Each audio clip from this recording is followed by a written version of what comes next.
പിന്നെ പൈസന്റെ കാര്യം പൈസ പറഞ്ഞിരുന്നില്ല മലയാളി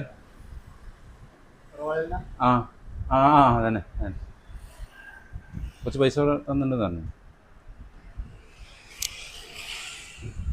പറഞ്ഞു ആ ആ കറക്റ്റ് കള്ളൻ ല്ലേ? സത്യത്തിൽ ഈ കടയുടെ മുതലാളി പൈസ കൊടുക്കാൻ ഏൽപ്പിച്ച ആള് ഇയാളല്ലട്ടാ. അയാൾ ഇനി വരാൻ പോകുന്നേ ഉള്ളൂ. ഇയാൾ അതിനു മുന്നേ വന്ന് പൈസ വാങ്ങിക്കൊണ്ടുപോയ തട്ടിപ്പുകാരനാണ്.